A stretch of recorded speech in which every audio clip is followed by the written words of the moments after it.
Olá, estimados irmãos, vamos em nome do nosso amado e Salvador Jesus e com o auxílio do Santo e Bom Espírito dar continuidade aos estudos de nossas lições. Lição 9, o título da lição é Se Confessarmos, muito interessante o título, e vamos estudar segunda-feira, o segundo tópico, com o título O Primeiro Passo para Receber Perdão. Pergunta A. Como a obra do Espírito Santo é trazer convicção à alma? Afirmação, né? A pergunta: qual deve ser nossa primeira reação? Vamos ver o que nos relata o salmista. Primeiramente, vamos ver o que fala João. E quando ele vier, convencerá o mundo do pecado e da justiça e do juízo. Isso é concernente a como a obra do Espírito Santo é trazer convicção à alma, ou seja, uma afirmação. Então, ele traz essa convicção à alma. E João diz que ele vai convencer ou convencerá, né, o mundo do pecado, da justiça e juízo. E a pergunta: qual deve ser nossa primeira reação? Então, o salmista traz para nós o seguinte, por experiência própria: pois tu, Senhor, és bom e pronto a perdoar, e abundante em benignidade para com todos os que te invocam. Então o salmista, ele, por experiência própria, ele sabia bem como Deus agia quando um coração era contrito, era um coração humilde e era um coração aberto para receber ali as porções do Espírito Santo para gerar o arrependimento. E ele sabia que em contrição indo ao Salvador, o Salvador o recebia de braços abertos. Comentário que tem na Pena Inspirada, Como Encontrar Paz Interior, edição do Bolso, página 18. Digo de passagem, já li uma mão cheia de vezes esse livro e recomendo a todos para lerem novamente. Ou Como Encontrar Paz Interior, ou Caminho ao Céu, ou Caminho a Cristo, são basicamente as mesmas compilações, é um livro maravilhoso. Mas na página 18 dessa edição do Bolso diz o seguinte: um sentimento de culpa toma conta da mente e do coração. O pecador começa a enxergar a elevada santidade de Deus e sente como é terrível comparecer em sua própria culpa e impureza diante do Deus que lê os corações. Ao perceber o amor de Deus, a beleza da sua santidade e a alegria da sua pureza, sente grande desejo de ser purificado e ver restaurada a sua ligação com o céu. É muito lindo isso. Isso é maravilhoso. O fato de nós sabermos que Ele esquadrinha nosso coração, Ele lê a nossa mente, Ele sabe todos os pormenores nossos, deveria facilitar falar com Ele. Porque uma coisa é um filho diante de um pai, que o pai não tem bem noção do que ele fez. E ele tenta ali, de certa forma, esconder, sair no meio da sombra, não contar bem o que aconteceu, por causa da represália. Mas Deus não, Deus sabe. Nós só precisamos humildemente sentir tristeza, porque diz que ali quando vemos a santidade elevada que Deus tem e a pureza dele, então a gente, ao compararmos, nós vemos o quão débil, quão terrível somos, quão impuros somos. E aí, com o coração aberto, falar com ele. É interessante. Ainda Atos dos Apóstolos, página 324, diz o seguinte: aquele arrependimento que é produzido pela influência da graça divina sobre a mente levará à confissão e ao abandono do pecado. Tais eram os frutos que o apóstolo declarou terem surgido na vida dos crentes coríntios. Então o apóstolo Paulo ele percebeu que os coríntios, conforme foram recebendo suas cartas, admoestações e entendendo a graça, eles começaram a confessar e abandonar. Porque a verdadeira confissão é quando sente tristeza pelo que fez, não quer fazer de novo. E aí gera o abandono. É interessante, né, notar isso. E devemos ter a noção de que o perdão ele é abundante, não há limite. Não tem a ver com o que fez, com o nível do pecado, com nada disso. E também devemos lembrar que Jesus perdoa. Por outro lado, aquele pecadinho pequenininho que você achou se ficou no esquecimento? Não, ele não ficou no esquecimento. Ele está registrado contra você e você tem que pedir perdão por ele também. Por isso, na época dos sacrifícios feitos no tabernáculo, tinha uma pombinha, tinha uma rolinha, mas também vinham pessoas lá com um gado grande para fazer também a remissão do pecado. Portanto, todo pecado tem que ser posto diante do trono da graça. Se você acha que fala, Senhor, perdoa meus pecados, não, Jesus, amém. Não é assim, isso é um termo usado em congregação. Agora, quando você vai conversar com Deus, não, aí você tem que ser mais específico, você precisa realmente entender os erros que você cometeu, porque se você não entender os erros que você cometeu e sentir tristeza por eles, você não os abandona. Se você não os abandonar, não há remissão dele. E insistir num pecado a ponto dele não te incomodar mais é perdição eterna. É onde o Espírito Santo não trabalha mais no seu coração e chama-se pecado contra o Espírito Santo, que não há perdão. Então devemos lembrar da necessidade, quando o Espírito Santo bater a porta do coração e te chamar a atenção por algo, a humildade tem que estar ali presente, a graça de Cristo tem que estar no seu coração, você tem que estar em comunhão com Deus para entender a necessidade de mudança, arrependimento, logo não quero mais fazer. Isso é um arrependimento genuíno. E ao pedir o perdão desse pecado, ele é perdoado imediatamente. Você pode levantar dali, se te der um colapso, você morrer, você está salvo. Porque quando você pede perdão dos pecados, de coração genuíno, com arrependimento mesmo genuíno, ele é perdoado imediatamente. Portanto, é interessante, a promessa é maravilhosa. Pergunta B.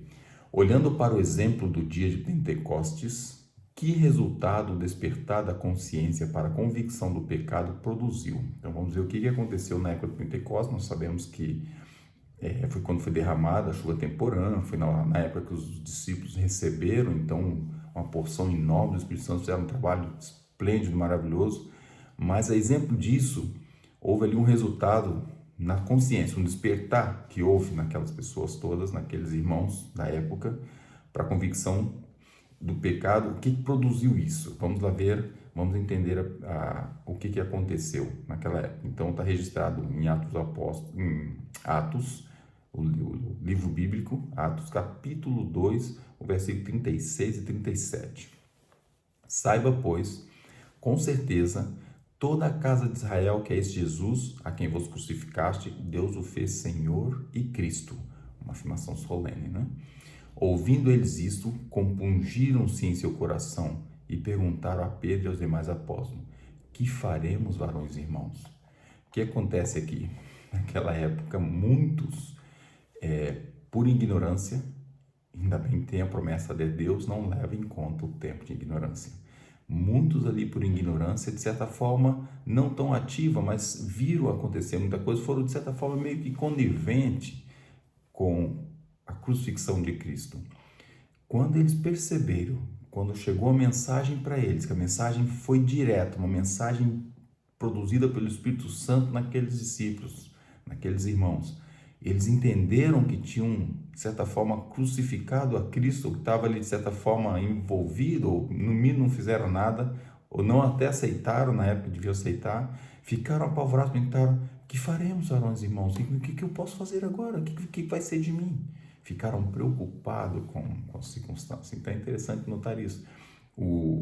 A mesma coisa deve acontecer conosco quando algo que nós fazemos de errado chega à luz. Assim que você chega à luz, você fala assim: nossa, mas eu estava fazendo isso, que absurdo, o que eu faço agora? Então hoje é mais simples. O que eu faço agora? Arrependimento, contrição, vergonha, ou seja, sente-se: não devia ter feito isso, não quero fazer mais, como é que eu mudo? Senhor, ajuda-me, perdoa-me, não quero mais fazer isso. E esse perdão é genuíno. É impressionante, é muito bonito isso. Testemunho para o Ministro, página 507, traz assim o seguinte pensamento: pela confissão e abandono do pecado, pela fervorosa oração e consagração de si mesmo a Deus, foi que os primeiros discípulos se prepararam para o derramamento do Espírito Santo no dia de Pentecostes. Com uma intensidade maior, a mesma obra deve ocorrer agora. Então vamos fazer aqui um resumo rápido. A pergunta diz: olhando para o exemplo do dia de Pentecostes, qual o exemplo que foi? O que eles fizeram naquela época? Diz o texto que eles eram estavam unidos em uma só pensamento, um só coração, um só corpo, ninguém tinha nada, nada era meu, nada era seu, eram todos em conjunto, né? E essa mesma situação, essa mesma necessidade, essa junção que eles fizeram, eles estavam unidos em oração, e enquanto estavam orando e lendo as profecias, e orando e lendo as profecias, o coração foi purificando e foi chegando a uma altura, as orações foram se tornando mais fervorosas, e eles estavam com sede do Espírito Santo e pedindo, clamando o Consolador que Jesus tinha prometido. E isso então gerou, naquela época, que o Espírito Santo fosse derramado. Então, isso deve ser um despertar da consciência para nós também no dia de hoje, principalmente quando cometemos erros e pecados, que não há espaço para o pecado e Deus, ou é um ou outro. Portanto, devemos ter bem noção disso e estar em íntegra comunhão com Deus, através de Jesus Cristo. Pergunta C. Como podemos descrever o resultado da convicção que leva a uma mudança de vida? Então, vamos ver que resultado é esse e como fazer a descrição disso. O apóstolo Paulo disse,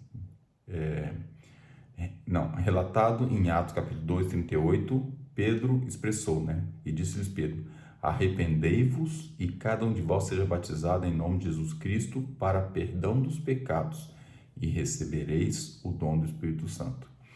Muito bonito, uma frase pequena, uma frase que já ouvimos calhar muitas vezes, mas a intensidade dessa frase, a profundidade dessa frase é muito ampla. Então, arrependei-vos. O ato de arrepender é você fazer uma leitura completa de você mesmo, da sua vida. E até lembrar aquele, vamos usar um termo mais simples, aquele irmão chato que às vezes chega perto de você e fala certas coisas que você nem quer ouvir, e avaliar até que ponto a chatice dele tem razão ou não. Ele pode ter errado na maneira de falar, mas será que ele estava errado no que ele disse? Então, nós podemos dessa forma buscar um arrependimento completo, e às vezes até depois de pedir desculpa do nosso comportamento e agradecer o irmão. Portanto, ao arrepender, um arrependimento genuíno, seja batizado em nome de Jesus.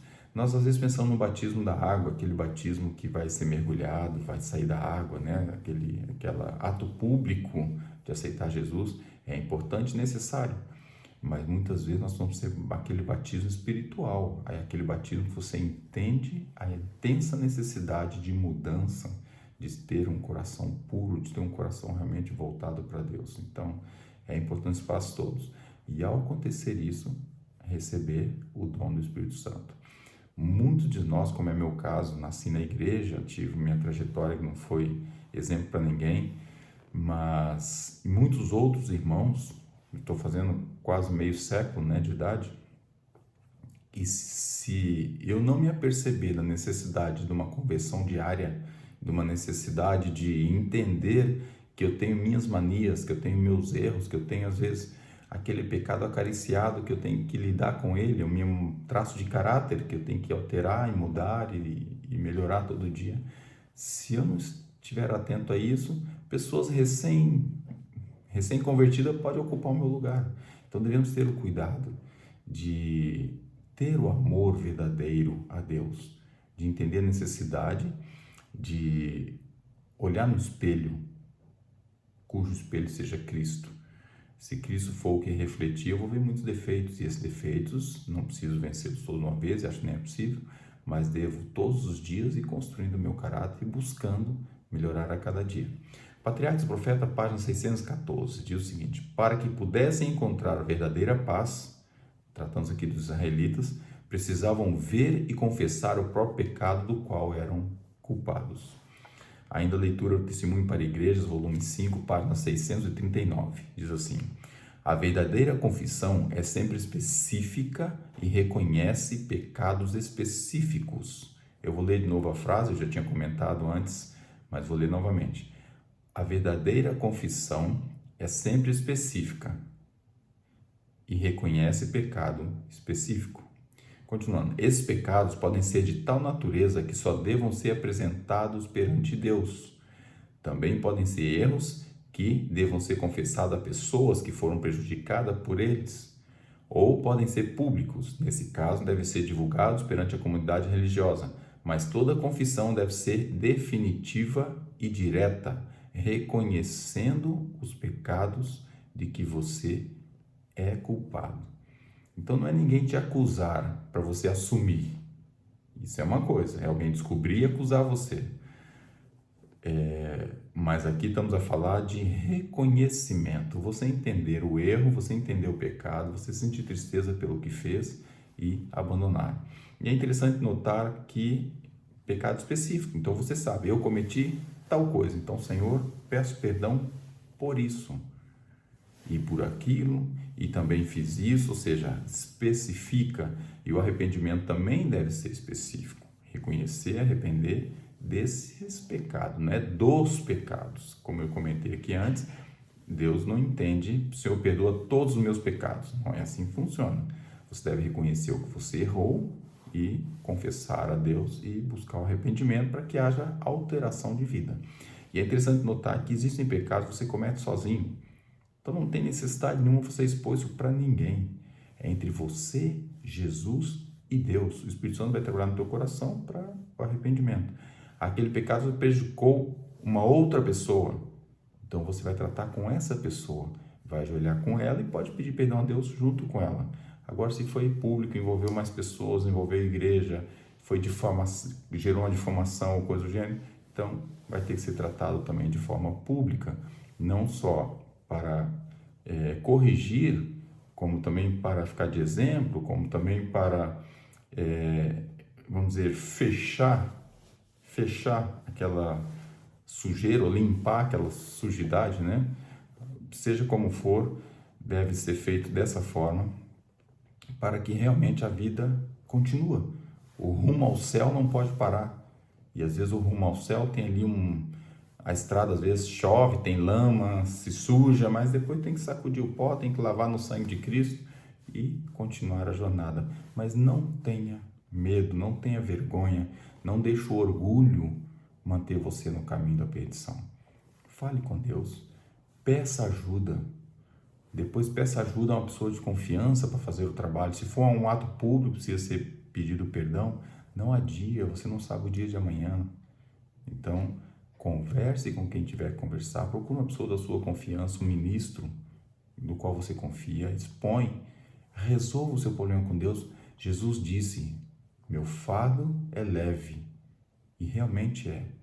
Então, confesse, tire esse fardo, olhe para frente e não deixa que o orgulho, que a vergonha, que nada disso mantenha um pecado por arrepender, por confessar.